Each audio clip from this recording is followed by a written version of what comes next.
An average man discovers a way to be anyone, only to find that walking in someone else's shoes might bring more danger than he can handle. At a cobbler's shop, a group of men discuss how Gurgerman is driving them out of business by raising rent prices and threatening their families. Because of this, they seek the help of the cobbler, Pinkas. However, the man notes that Gurgerman isn't his customer, so he can't do anything about it. This prompts one of the men to reveal that they've stolen the greedy man's boots. With this, Pinkas uses a peculiar stitching machine on the shoes. While he's working, his son, Herschel, approaches and asks about the machine. Pinkas shares that it was gifted to his father by an angel, so it must only be used on special occasions. He recounts how long ago, during winter, a vagrant came to their cobbler shop, so his father sheltered him, fed him, and mended his shoes. The following morning, the beggar was gone but left the stitching machine behind. Decades later, Pinkas' great-grandson Max opens the cobbler shop he inherited. While taking a break, he sees the gorgeous Taryn exiting the apartment nearby, leaving him stunned. However, her boyfriend Emiliano joins the woman.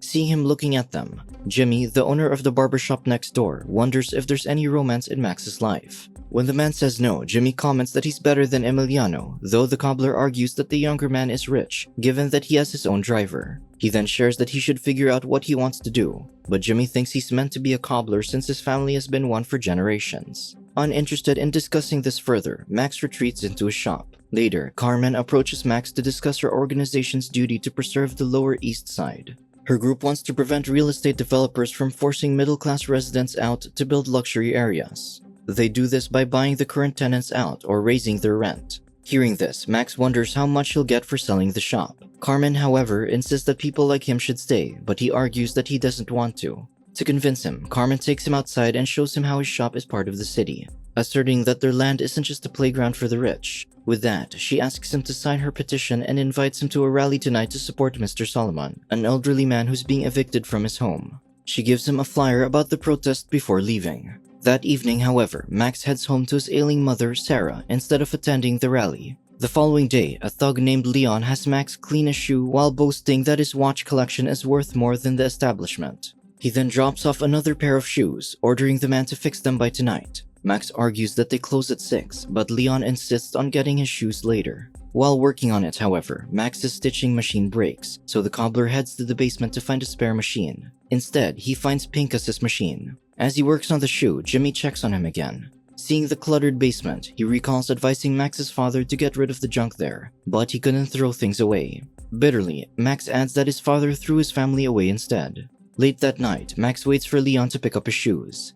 Out of boredom, he tries on his customer's shoes and, to his surprise, he sees that he's turned into the thug. Panicked, he quickly removes the shoes, confused as to what happened. Max closes the shop to avoid any witnesses before trying the shoes on again and transforming into Leon. He then collects another pair of shoes to see if it'll happen again, but it doesn't. Confused, he compares the shoes and realizes that the stitcher is the cause of his transformation. He tests this out by using the machine on other shoes and confirms it when he transforms into his customers. Max gleefully experiments on this until he turns into a corpse since the shoe's owner passed away. The following morning, Max feels more excited about going to work. Later, a strange man visits Jimmy's shop but only lingers without asking for a haircut. The man then heads straight into the cobbler's shop and removes the shoes, turning back into Max. This experiment confirms that he can fool anyone with his disguises. As the day passes, more customers drop off their shoes for repairs. Max uses one man's shoes to walk into Chinatown in disguise and realizes that he can also mimic the person's voice and accent. Next, he dines at a restaurant as someone else, then reverts to his normal appearance in the bathroom to avoid paying.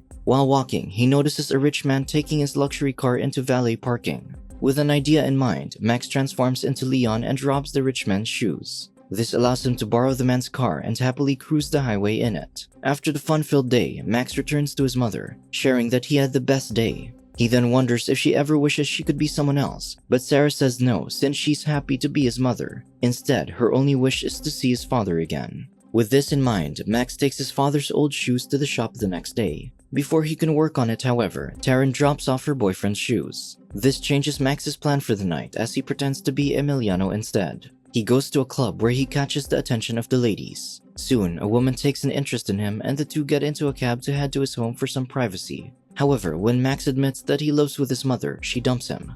The man then heads back to the shop but runs into Emiliano. Thankfully, he removes one shoe in time, preventing the man from seeing his duplicate. As Emiliano leaves his apartment, Max comes up with another idea.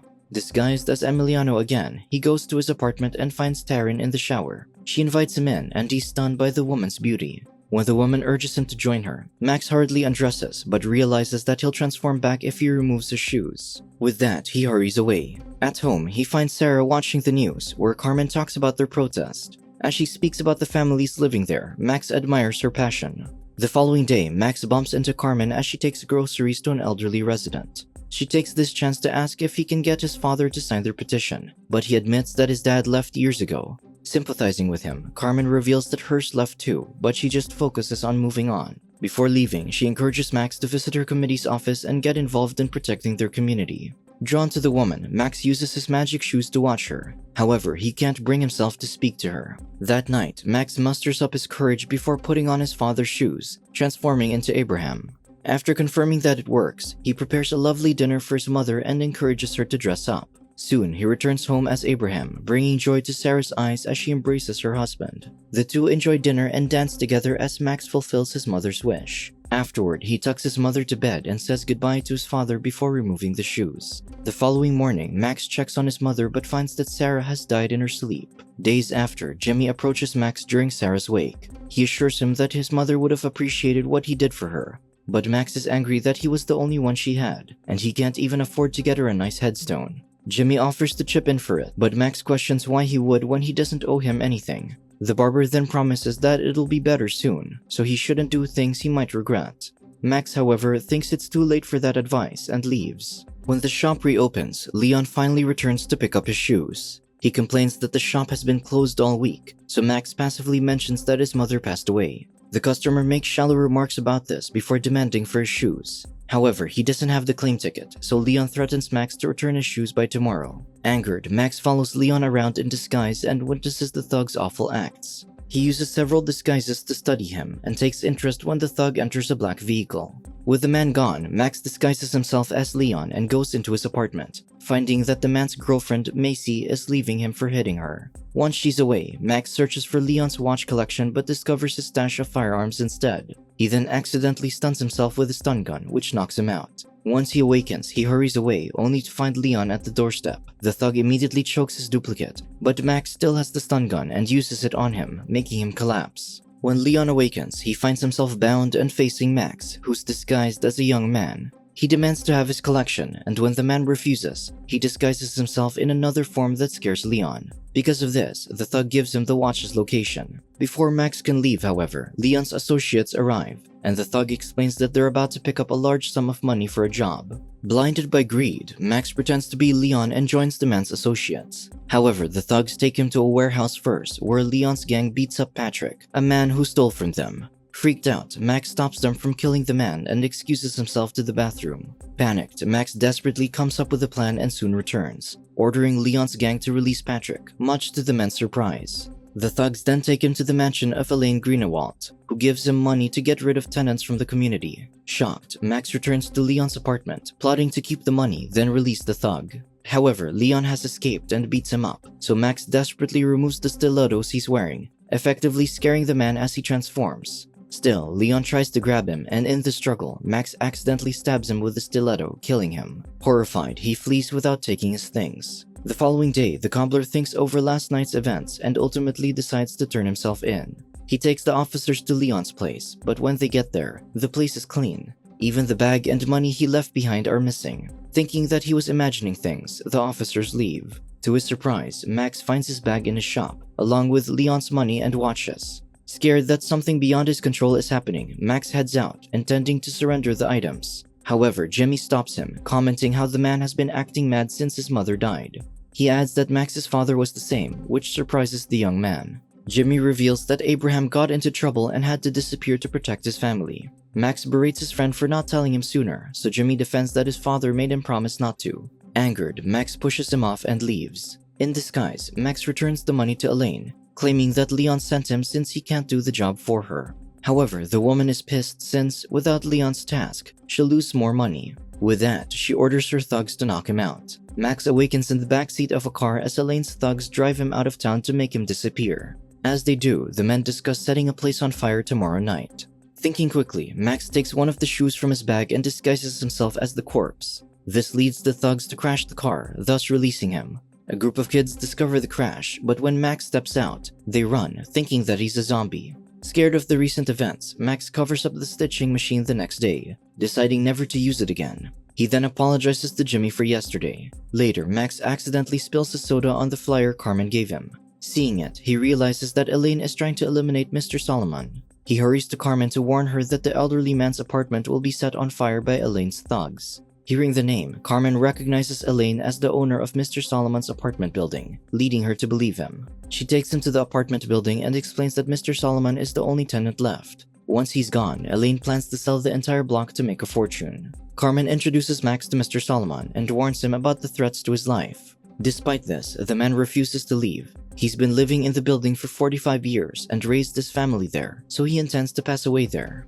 Refusing to let him be killed, Max suddenly asks for his shoe size. Soon, Max disguises himself as Mr. Solomon and meets with Elaine. He claims that he'll leave the place for $100,000 and a bus ticket to Chicago, where his daughter lives. Interested, Elaine offers to have her thugs escort him to Chicago to ensure his departure. The next evening, Elaine's thugs, Brian and Jeffrey, pick up Mr. Solomon, who orders them to leave their shoes outside before letting them in the apartment. When they exit, the thugs' shoes are gone. Hours later, Jeffrey reports that Mr. Solomon is gone.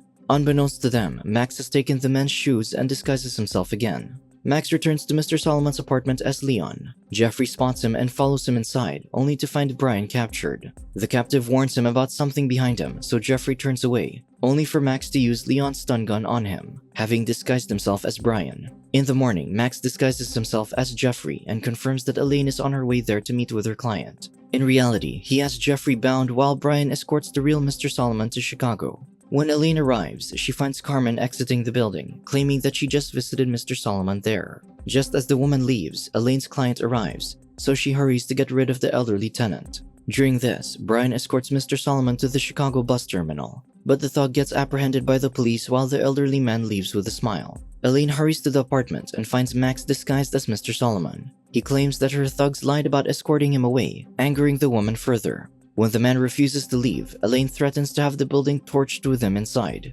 She will then have his daughter assassinated in Chicago. To her surprise, a news reporter and cameraman appear from the living room, having recorded the woman's threats. Soon, Elaine is imprisoned while Carmen visits the cobbler to drop off her boots. She shares that Mr. Solomon wants to thank him for saving his home, then wonders how the man managed to trick Elaine. The man refuses to explain, so Carmen just invites him to dinner, which he gladly accepts. Eventually, Max visits Macy, disguised as a very pale Leon. He gives her the thug's wanchas, telling her to sell them so she can have the life she deserves. When he leaves, some thugs corner him into a car where Patrick waits, wanting revenge on Leon and his gang. Before they can go, however, another vehicle collides with theirs. Max later wakes up in Jimmy's shop, where the man offers him pickles, noting that it helps them when they change. This surprises the man, who's confused as to how he knows about the transformations. Jimmy adds that he was the one who got rid of Leon's body and the evidence. He then takes off his shoes, revealing that he's actually Abraham.